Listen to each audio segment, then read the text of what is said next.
आज हम बात करेंगे भाई बोट एंड स्ट्रीम की नाव और धारा की। इसमें पहले तो मैं पूरी की पूरी थ्योरी बताऊंगा, पूरा का पूरा कंसेप्ट बताऊंगा कि बोट एंड स्ट्रीम नाव और धारा है क्या। इससे आपको समझ में आ जाएगा। ये देखने के बाद इसमें कोई तो फॉर्मूला है, आपने याद नहीं करना है, कुछ भी नहीं है याद करने लायक। तो ठीक है, ये आपने समझना है, बस वीडियो को देखते रहना लास्ट तक, कोई भी डाउट नहीं रहेगा। और इसमें मैं बता दूं, इसमें जो एग्जाम में आता है, इसमें एक क्वेश्चन आता है, ना तो एक से ज्यादा आता ना ही कम आता, यानी कि एक ही आएगा। ये देखने के बाद आपका एक भी क्वेश्चन नहीं बचेगा। पूरी की पूरी टाइप भी बताऊंगा मैं, कितने टाइप के क्वेश्चन बनते हैं और कैसे कैसे बनते हैं। तो इसमें पहले आप देखना क्या है। हम इसको जैसे कि speed of boat in still water, शांत जल में नाव की गति, इसको मैं एक्स मानूंगा। पूरे के पूरे वीडियो में देख लेना, ऐसे ही आपने करना है। एक्स किलोमीटर पर आवर मान लिया कि शांत जल में नाव चल रही है, उसकी गति है एक्स किलोमीटर, और स्पीड ऑफ करंट या stream Y kilometre per hour, यानी कि धारा की गति वाई है और हमेशा एक्स बड़ा होगा वाई से।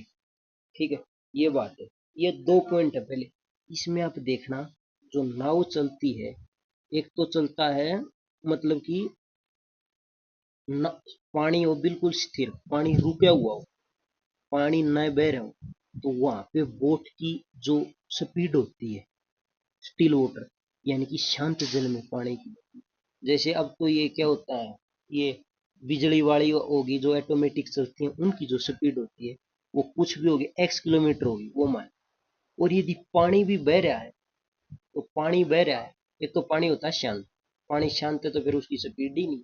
और यदि पानी चल रहा है, जैसे नदी के अंदर चलता है, पानी चलता, उसकी स्पीड वो बताएगा कि पानी की ये है वाई किलोमीटर प्रति घंटा, यानी कि इस स्पीड से पानी बह रहा है।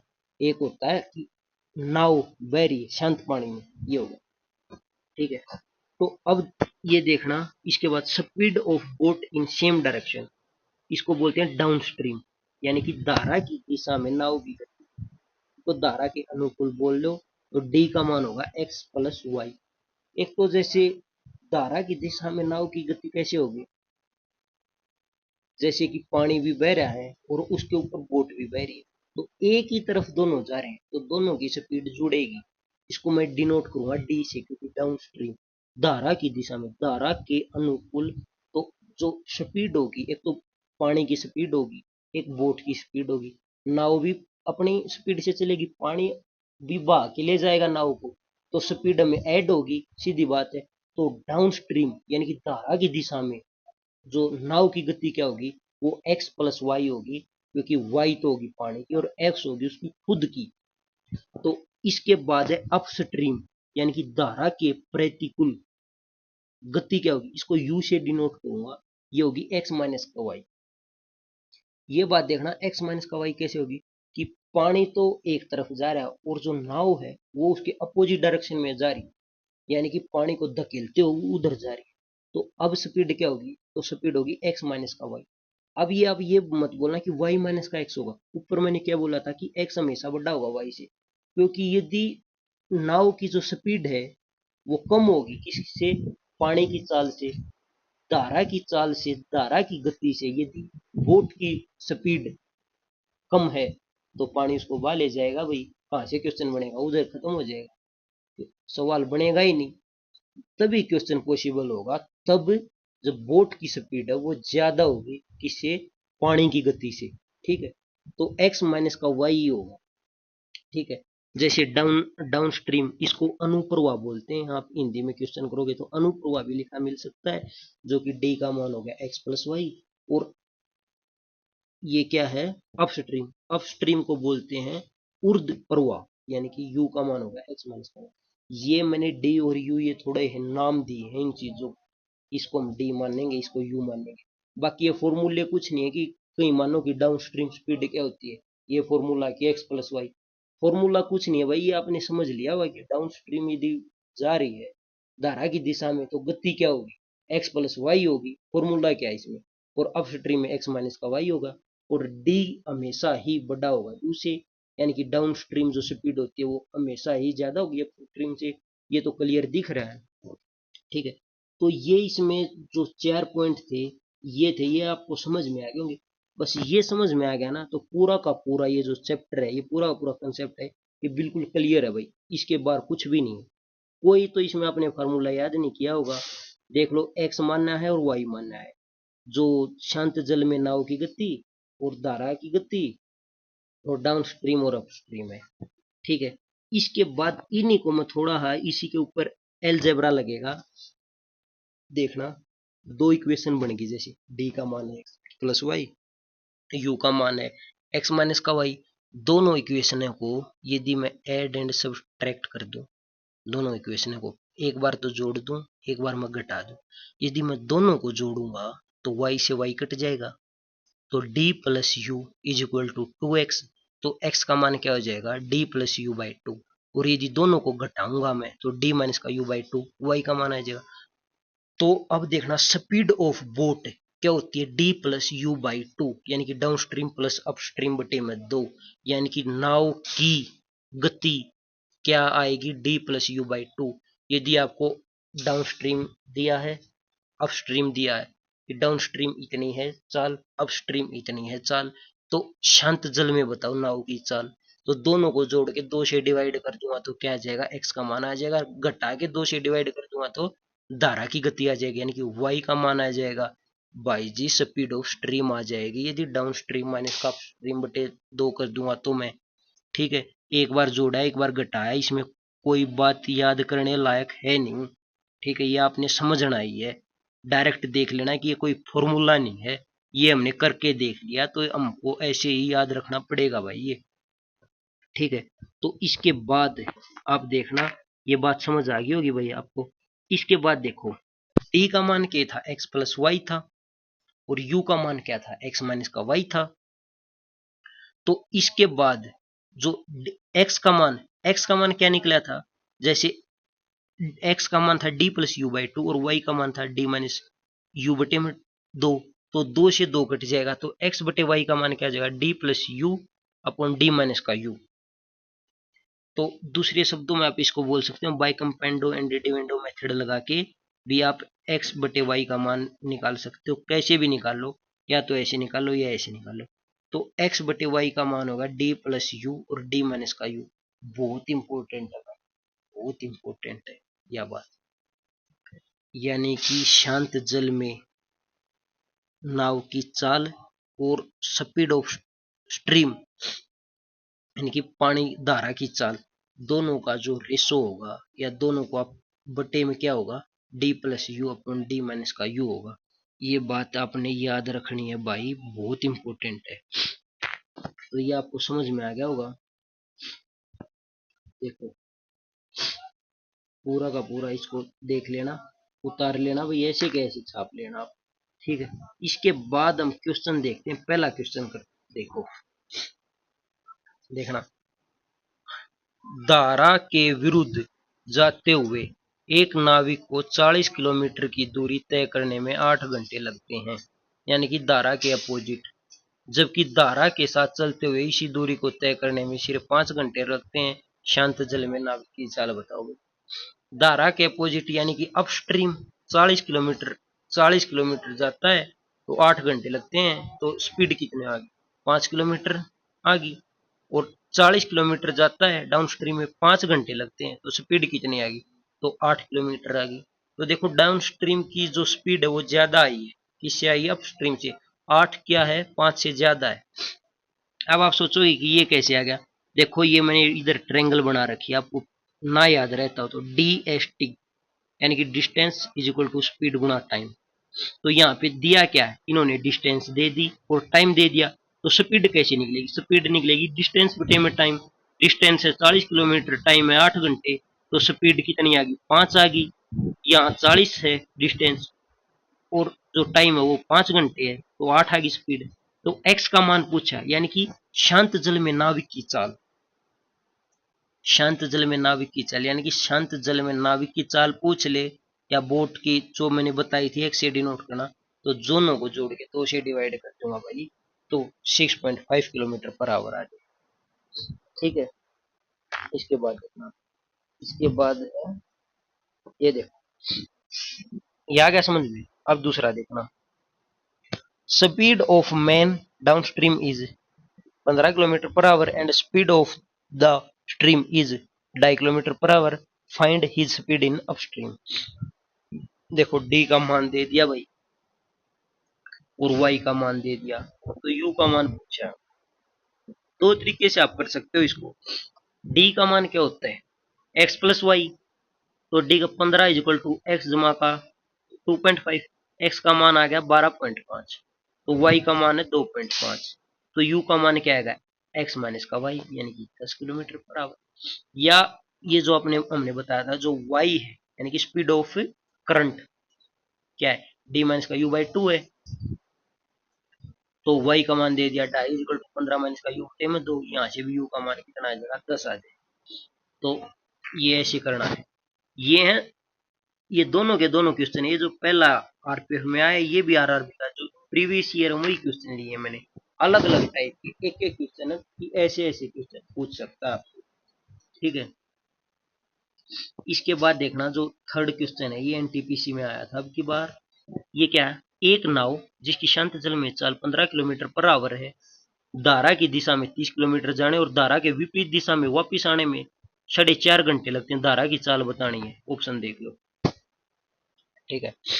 तो 30 किलोमीटर धारा के दिशा में और 30 किलोमीटर वापिस आने में 4.5 घंटे लगते हैं, तो धारा की दिशा में यानी कि डाउन स्ट्रीम 30 किलोमीटर जाएगी तो स्पीड क्या होगी, स्पीड क्या होगी बाई डिस्टेंस, सॉरी ये जो टाइम दिया है ना टाइम, तो टाइम क्या होता है, टाइम होता है डिस्टेंस अपॉन स्पीड, क्या होगा टाइम होगा, डिस्टेंस दे दी 30, डाउन स्ट्रीम में स्पीड क्या होगी 15 प्लस वाई, और अप स्ट्रीम में क्या होगी 15 माइनस का वाई, तो 30 बटे में 15 प्लस वाई जमा का 30 बटे में 15 माइनस का वाई बराबर है 4.5।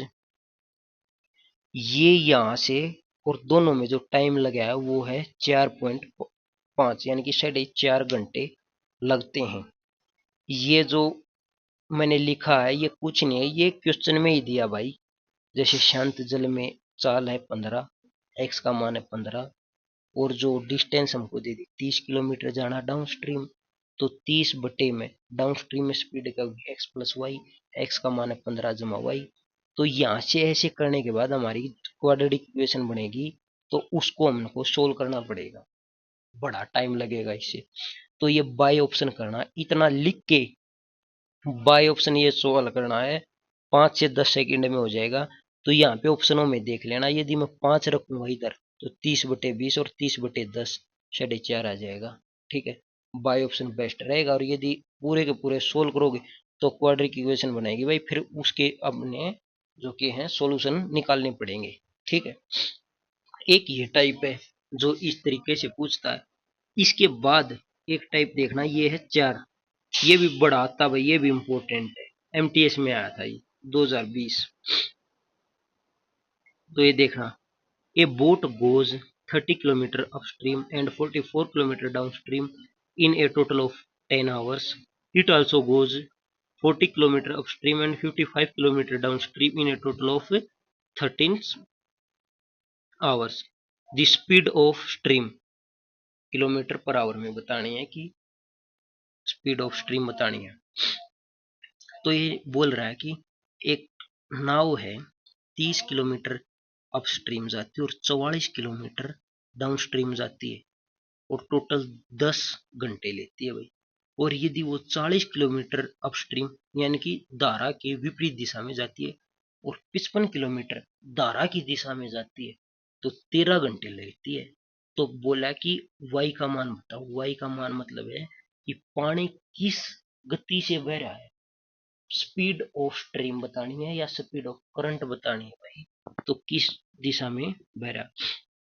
इसमें आप देखना भाई, इसमें क्या करना है, इसमें यदि यहां से आप इसको सोल्व करोगे ना तो दो इक्वेशन बनेंगी जो कि लंबा जाएगा क्वेश्चन, ठीक है। ये मैंने लिखा इसलिए है क्योंकि आपको इसमें पता चल जाए, ठीक है, जानबूझ कर लिख रखा भाई ये कि ऐसे नहीं करना है क्योंकि आप इसमें डायरेक्ट देख रहे हो, ठीक है। तो इसमें जो क्वेश्चन बनता है ना वो हमेशा मैक्सिमम चांस है डाटा इजी मिलेगा आपको, 90% चांस है। तो eat and trial best option रहेगा इसके लिए, ईट एंड ट्रायल मेथड लगाना है। ठीक है, ईट एंड ट्रायल कैसे है, जैसे अपस्ट्रीम और डाउनस्ट्रीम की जो स्पीड है हमने माननी पड़ेगी, भाई अनुमान लगाना पड़ेगा। जैसे दोनों इक्वेशनों में आपको दिख रहा होगा 44 और 55 दिख रहा है, यानी कि दोनों के दोनों दिखते ही क्या है, यानी कि डाउन स्ट्रीम की स्पीड कहीं 11 किलोमीटर ना होगी। 44 और 55 से क्या याद आता है, 11। तो अब देखो मैंने मान के देखा है कि 11 किलोमीटर है। यदि 11 किलोमीटर डाउन स्ट्रीम है, डाउन स्ट्रीम की स्पीड है, तो 44 किलोमीटर डाउन स्ट्रीम जाने में 4 घंटे लगेंगे। तो अपस्ट्रीम जाने में टोटल लगे हैं 10 घंटे, तो अपस्ट्रीम में 6 घंटे लगेंगे। अपस्ट्रीम में यदि 6 घंटे लगेंगे तो अपस्ट्रीम की स्पीड कितनी, 5 होगी। तो जो इक्वेशन है सेटिस्फाई करगी कि अपस्ट्रीम की 5। दूसरी को देखो, यदि 5 अपस्ट्रीम की है तो 40 किलोमीटर जाने में 8 घंटे लगेंगे, और 55 किलोमीटर जाने में 5 घंटे लगेगा, क्योंकि 11 की स्पीड है। तो टोटल हो गए 8 और 5 13, यानी कि सेटिस्फाई करके दोनों। तो ईट एंड ट्रायल से मैंने ऐसे ही सोच लिया कि डाउन स्ट्रीम की जो स्पीड है मैंने डायरेक्ट मान ली कि 11 किलोमीटर, और अप स्ट्रीम की स्पीड 5 है, दोनों की दोनों। तो ऐसे ही आपने अनुमान लगाना है दोनों इक्वेशनों को देख के, जो थोड़ा कॉमन है दिखेगा। और डाटा इतना इजी मिलेगा भाई एग्जाम में आपको, कोई ऐसा नहीं है कि वो ज्यादा सोचना पड़ेगा। ठीक है, तो y का मान पूछा है तो d minus you by two, यानी कि d कितना है 11, u कितना 5, 11 में से 5 गए 6, 6 बटे में 2 3, तो 3 आंसर हो जाएगा। ठीक है, देखो ज्यादा टाइम थोड़ा लगे, तो ये ऐसे ही करें। इसके बाद में थोड़ा जो डाटा थोड़ा यानी कि हार्ड देगा, यदि आसान आएगा तो तुरंत कर दो, तो हल्का हा मतलब कि थोड़ा हा लेवल बढ़ा देगा इसी क्वेश्चन के टाइप का, वो देखना। जैसे जैसे ये भी CHSL में पूछा था, ये मैंने क्वेश्चन ले लिखा पूरा का पूरा, डाटा थोड़ा हार्ड था। तो इसमें ये था क्वेश्चन, मैं बता देता हूँ आपको कि दिया था भाई कि जो 35 किलोमीटर डाउन स्ट्रीम जाने में और 27 किलोमीटर अपस्ट्रीम जाने में टाइम कितना लगेगा, ये पूछा था। और दिया क्या था कि कोई भी 63 किलोमीटर तो डाउन स्ट्रीम जाता और अपस्ट्रीम आता 30 किलोमीटर, टोटल लगता 7 आवर। और 28 किलोमीटर जाता डाउन स्ट्रीम कोई बंदा, और अपस्ट्रीम आता 48 किलोमीटर, तो उसको लगता 6 घंटे। तो पूछा ये था 35 किलोमीटर डाउन स्ट्रीम जाने में और 27 किलोमीटर अपस्ट्रीम आने में कितना टाइम लगेगा, ये पूछा था। ठीक है, अब हमने देखा कि 63 है, 28 है, 30 है, 48 है। 30 और 48 में तो कोई बेस्ट को कॉमन सा नंबर लगा नहीं, मैंने 63 और 28 में लगा कि मैं मान लेता हूँ कि 7 ना हो सके डाउन स्ट्रीम की। यदि डाउन स्ट्रीम की 7 स्पीड होगी तो 63 बटे में 7 9, तो 9 घंटे लगेंगे। अरे भाई डाउन स्ट्रीम जाने में 9 घंटे लग जाएंगे, लेकिन दिया 7 ही घंटे लगे हैं, तो यानी कि 7 नहीं हो सकता। ठीक है, 9 घंटे लग जाएंगे डाउन स्ट्रीम जाने में, और अप स्ट्रीम आएगा तो और ज्यादा घंटे लगेंगे। तो फिर जब 7 से ज्यादा ही चला गया तो यानी कि 7 नहीं हो सकता। तो 63 और 14 दिख ये सॉरी 63 और 28 दिखता है, तो 28 को देख के लगता है कहीं 14 ना हो। तो मैंने मान लिया डाउन स्ट्रीम की स्पीड 14 मान लिया। डाउन स्ट्रीम की स्पीड जैसे दूसरी क्वेश्चन में देखो 14 मान ली, तो 28 किलोमीटर जाने में 2 घंटे लगेंगे, बाकी बच गए 4 घंटे। 4 घंटे 4 घंटे 48 में लगेंगे, तो अब स्ट्रीम की स्पीड कितनी है, अब स्ट्रीम की स्पीड 12 आएगी। तो अब ये 14 और 12 को ऊपर इक्वेशन में सेटिस्फाई कराऊंगा ना, 63 बटे 14 बराबर है 4.5 आवर, और 30 बटे 12 बराबर है 2.5 आवर। तो 4.5 और 2.5 7 आवर, यानी कि दोनों की दोनों इक्वेशन सेटिस्फाई होगी भाई। तो मैंने सोच के चला जो वही के वही, यानी कि डाउन स्ट्रीम की स्पीड कितनी होगी 14 और अप स्ट्रीम की होगी 12। तो अब इसमें उसमें तो ये पूछा था कि करंट की स्पीड पूछी, इसमें ये पूछा है कि 35 किलोमीटर डाउन स्ट्रीम और 27 किलोमीटर अप स्ट्रीम जाने में कितना टाइम लगेगा। तो ये 14 स्पीड आएगी और 12 आएगी, दोनों को इक्वेशनों को रखूंगा तो मैं इसका आ जाएगा 4.75 आवर, यानी कि 4 आवर और 45 मिनट आंसर हो जाएगा। इसके बाद जो पांचवी टाइप ये देखना, ये सिलेक्शन पोस्ट का है। ये देखो भाई, इसमें एक मैं ट्रिक बताऊंगा आपको, थोड़ा है ये देखना, क्वेश्चन पढ़ना है। मान्यता धारा की दिशा में किसी निश्चित दूरी को 2 घंटे में तय करती है, जबकि उसे धारा के विपरीत दिशा में समान दूरी को तय करने में 30 मिनट अधिक समय लगता है। शांत जल में उसे यह द्विमार्गी यात्रा करने में कितना समय लगेगा? समझ आया भाई क्वेश्चन क्या पूछा? यानी कि कोई लड़की है, ये मान्यता है, ये धारा की दिशा में कोई दूरी जाए, 2 घंटे लगते हैं इसको, जबकि धारा की विपरीत दिशा में आती है ना, तो 30 मिनट अधिक समय लगता है। यानी कि जब वापिस आती है तो 2.5 घंटे लगते हैं, 2 घंटे तो डाउन स्ट्रीम में लगते हैं। जैसे ये देखो, धारा की दिशा में 2 घंटे और 30 मिनट ज्यादा लगते हैं, तो धारा की जो अपोजिट डायरेक्शन में आती है ना, तो उसको 2.5 घंटे लगते हैं। तो शांत जल में उसे द्विमार्गी यात्रा करने में कितना समय लगेगा? द्विमार्गी का मतलब समझते हो? शांत जल में यानी कि एक बार जाएगी, आएगी, जाएगी, आएगी, द्विमार्गी हो गया। तो ये टाइम देखो, डाउन स्ट्रीम का, downstream 2 hour, upstream 2.5 hour. तो अब देखना, इसकी शॉर्टकट है भाई, सीधा शॉर्टकट है। वो क्या है? वो इसमें आप देख लेना, ये x का मान पूछा है, यानी कि द्विमार्गी शांत जल में पूछा है। तो शांत जल में मतलब कि उसकी वो समय पूछा है कितना टाइम लगेगा, स्पीड नहीं पूछी है, समय पूछा है कितना टाइम लगेगा। तो टाइम कितना होता है, इसका शॉर्टकट है, ये याद रखना, आसान रहेगा, 2T1T2 कौन T1+T2। ठीक है, तो 2 × 2, 2 T1 कितना 2 है, 82 कितना 2.5 है, तो 2 × 2 × 2.5 2+2.5 ये हो गया। तो द्विमार्गी यात्रा करने, ये तो हो गया एक चक्कर का टाइम। तो जब 2 बार घूमेगी ना वह, तो 2 से मल्टीप्लाई टाइम भी दुगना लगेगा भाई। एक चक्कर लगाने में जितना टाइम लगाता जाती है आती है, इतना टाइम लग गया। अब बोला कि एक बार और जाएगी रो आएगी, तो 2 बार जाएगी तो उतना ही टाइम फिर लगेगा, तो 2 से मल्टीप्लाई करना पड़ेगा। ठीक है, इसको सोल्व करने के बाद देखना 20/4.5 आएगा, यानी कि 20/9 आवर्स हो जाएगा। 20/9 आवर्स को दूसरे शब्दों में बोल सकते हो 4 से 4/9 आवर, यानी कि 4 घंटे। और 4/9 आवर्स को कैसे आप मिनट में कन्वर्ट करोगे? एक कितनी होती है, 1 घंटे में 60 मिनट, तो 60 से मल्टीप्लाई करोगे तो 80/3 मिनट, यानी कि 26 से 2/3 मिनट। 4 घंटे 26 मिनट और 2/3 मिनट को सेकंड में कैसे कन्वर्ट करोगे? 1 मिनट में 60 सेकंड होते हैं, तो 2/3 गुणा में 60, यानी कि 40 सेकंड। 4 घंटे 26 मिनट 40 सेकंड का टोटल टाइम लगेगा उसको 2 बार चक्कर लगाने में, एक बार डाउन स्ट्रीम जाने में, एक बार अप स्ट्रीम आने में, फिर डाउन स्ट्रीम जाने में, फिर अप स्ट्रीम आने में। तो ठीक है, तो ये इस टाइप का यदि कोई भी क्वेश्चन आता है और उसमें ये पूछता है, क्या पूछता है कि उसको कितना टाइम लगता है शांत जल में उसे ये यात्रा करने में कितना टाइम लगता है, ठीक है, तो उसका ये डायरेक्ट फॉर्मूला लगाना, ये शॉर्टकट है भाई, क्योंकि बेसिक से करोगे तो आप लंबा हो जाएगा। 2T1T2 अपन T1+T2 ये हो गया। इसके बाद जो छठा देखो, ये थोड़ा अलग है, ये आरआरबी का, ये भी आरआरबी में आया हुआ है। ये देखो किस टाइप से क्वेश्चन पूछता है।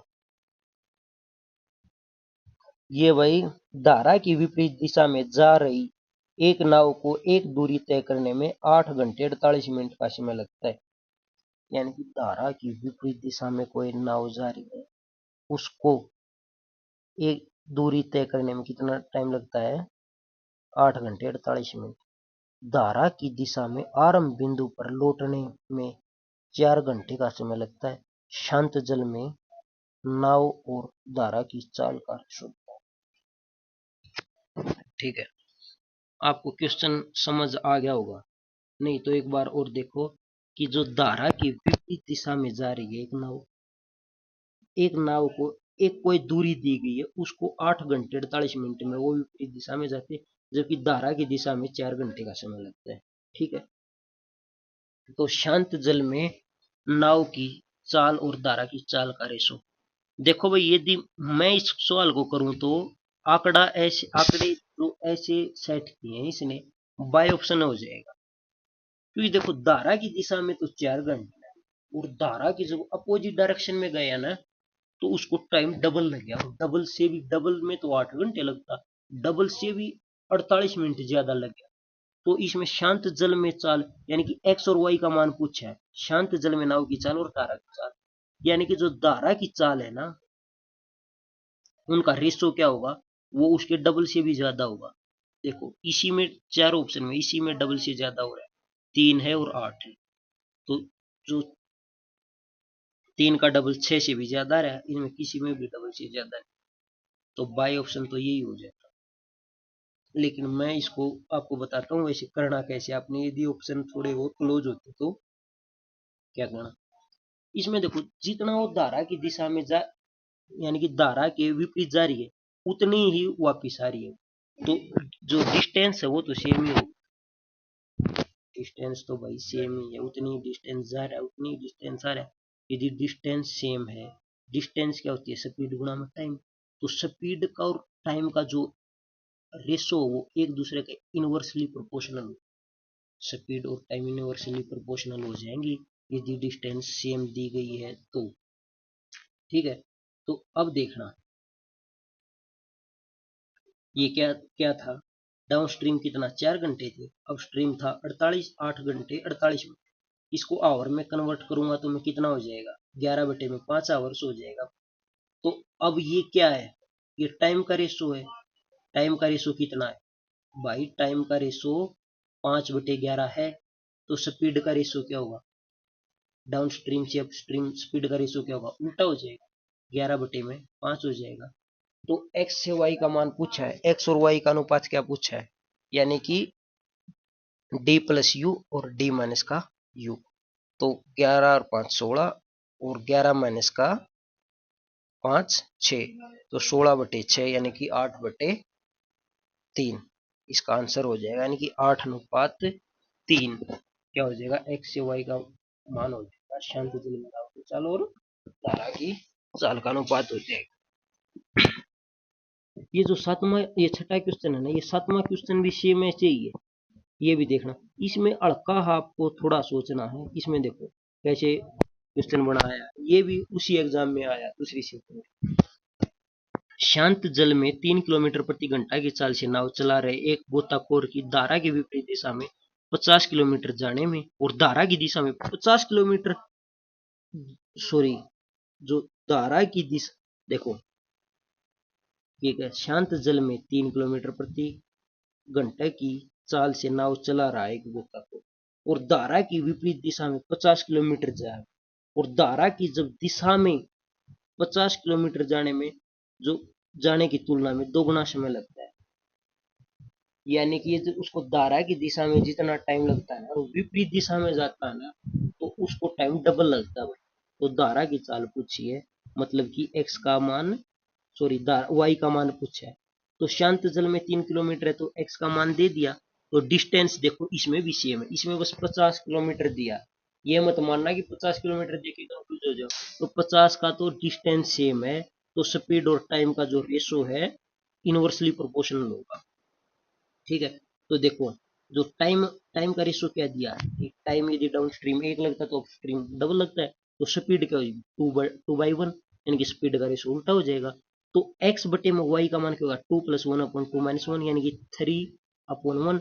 तो 3 यूनिट ये रेशो है, ये 3/1, ये 3:1 रेशो है, और 3 का मान कितना दिया गया, 3 क्या है कि शांत जल में चाल दी गई है, शांत जल में 3 किलोमीटर है। तो जो करंट के प्रवाह है, करंट का प्रवाह यानी कि स्पीड ऑफ करंट है या स्पीड ऑफ स्ट्रीम है, वो 1 किलोमीटर हो जाएगी। तो एक आंसर है। ठीक है, इसके बाद देखना 7वां क्वेश्चन, ये देखो भाई, ये कि शांत जल में एक नाव की गति 15 किलोमीटर पर आवर है और धारा की गति 3 किलोमीटर पर आवर है। नाव की गति तो मान ली x है, मतलब कि x का मान दे दिया, और धारा की गति दे दी y। धारा के प्रतिकूल और धारा के अनुकूल 2 बार यात्रा को पूरा करने में लगने वाले समय के बीच का अंतर 10 मिनट है। दोनों छोर के बीच की दूरी, दोनों छोर के बीच की दूरी बतानी है। इसमें पता है क्या है, इसने ये दो थोड़ा ये क्या दे दिया कि ये बोल रहा है कि 2 बार यात्रा करने में लगने वाले समय के बीच का अंतर ने 2 बार दे दिया कि एक बार तो धारा की वो दिशा में गया, एक बार धारा की विपरीत दिशा में आया, तो जो अंतर लगा ना तो 10 मिनट है। दोबारा देख लो क्वेश्चन। पहले सबसे बड़ी बात आप क्वेश्चन समझ में आना चाहिए क्या दिया है और क्या पूछा है। सबसे पहली बात ये है, ठीक है, शांत जल में एक नाव की गति दे दी और धारा की गति दे दी, यानी कि नाव की गति है और x का मान और y का मान है। धारा के प्रतिकूल यानी कि x माइनस का y और धारा के अनुकूल x प्लस का y, 2 बार यात्रा को पूरा करने में लगने वाले समय के बीच का अंतर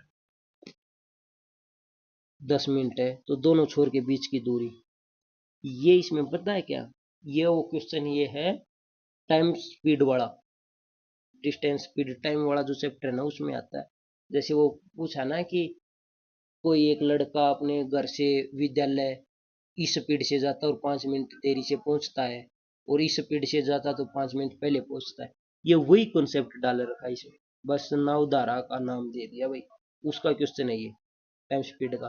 तो ये जो डिस्टेंस होती है, पहली चाल गुणा दूसरी चाल बटे चाल का अंतर गुणा में समय का अंतर बटे में 60, यानी कि S1 S2 बटे में S1 माइनस का S2 गुणा में डेल्टा टी, यानी कि डेल्टा टी क्या है, जो इसमें टाइम का जो डिफरेंस है वो। तो पहली चाल 12 है, 18 है, इनका दोनों का अंतर 6 है, और जो 20 का अंतर है ये 2 बार यात्रा है तो 10 मिनट है, तो एक बार यात्रा में कितना हो जाएगा, 5 मिनट हो जाएगा। तो 5 मिनट को जब घंटे में बढ़ाएंगे तो 60 से डिवाइड करूंगा, ऐसे करने से 3 किलोमीटर डिस्टेंस आ जाए, ठीक है। ये पूरा का पूरा एक्स वाई मान के करना, तो लास्ट में जो डिस्टेंस का फॉर्मूला यही निकलता है, S1 S2 + S1 - S2 गुणा में डेल्टा, ठीक है। पहली चाल गुणा दूसरी चाल बटे में चाल का अंतर गुणा में समय का अंतर बटे में 100, सॉरी 100 बोल रहा हूँ 60, ठीक है। तो ये इसके बाद देखना आप ये जो लास्ट क्वेश्चन है 8वां, ये बस इतने ही टाइप है, ये देख लेना थोड़ा, ये एक्स वाई में मान रखा, बाकी इसमें भी कोई है नहीं। शांत जल में एक नाव की चाल x किलोमीटर पर आवर है, धारा की चाल है y किलोमीटर पर आवर। तो यदि धारा की विपरीत किसी दूरी को तय करने में लगने वाला समय धारा की दिशा में वही दूरी तय करने में लगने वाले समय से t घंटे अधिक है। देखो, तो अपस्ट्रीम जाते हैं तो तब समय ज्यादा लगता है, और डाउन स्ट्रीम जाते हैं तो समय कम लगता है। तो अपस्ट्रीम में से डाउन स्ट्रीम घटेगा भाई, तो downstream D upon upstream में स्पीड क्या होगी, डिस्टेंस मान ली डी है, तो डी अपॉन एक्स माइनस का वाई होगा, और डाउन स्ट्रीम में स्पीड होगी X plus Y, D upon X plus का वाई। ये जो डी डिस्टेंस है और एक्स माइनस का वाई और एक्स प्लस वाई ये है स्पीड, डिस्टेंस बटे में स्पीड करेंगे तो टाइम आएगा, तो टाइम बड़ा अपस्ट्रीम में लगेगा और कम लगेगा डाउन स्ट्रीम में, तो अपस्ट्रीम में से डाउन स्ट्रीम का जब घटाएंगे ना तो वो टी दिया है, ठीक है। ये कुछ कहीं से नहीं आया, ये क्वेश्चन में दिया भाई कि देखो धारा की दिशा में वही दूरी तय करने में लगने वाले समय से टी घंटे अधिक है, वही दूरी यानी कि दूरी सेम है, दूरी क्या है, सेम है, इसलिए मैंने डी माना। तो दोनों ही इसको सोल्व करोगे तो एलसीएम लोगे तो x square minus y square हो जाएगा, तो ऊपर क्या हो जाएगा डी इंटू 2y, तो डी का मान क्या हो जाएगा x square minus y square into t upon 2y kilometre per hour. ये कोई खास नहीं था भाई, तो इतने ही टाइप है, ये 8 ही टाइप है, मतलब ये 8 क्वेश्चन ही आप एक बार और देख लेना, इसके बाद कोई भी क्वेश्चन नहीं बचेगा। ये आपने देख लिया तो पूरा का पूरा सोल, यानी कि 1 नंबर आपका पक्का भाई। उम्मीद करते हुए पूरी की पूरी वीडियो समझ आई होगी। इसको ऐसे नहीं देखना, इसको कॉपी में लिखना है, ऐसे कैसे उतारना है, और 1-2 बार भी बीच में रिवाइज करना, फिर आपको ये पक्का याद हो जाएगा कैसे कैसे क्या करना है, समझ आ जाएगा भाई। तो ठीक है भाई, मिलते हैं इसी अगली वीडियो में, तब तक के लिए धन्यवाद।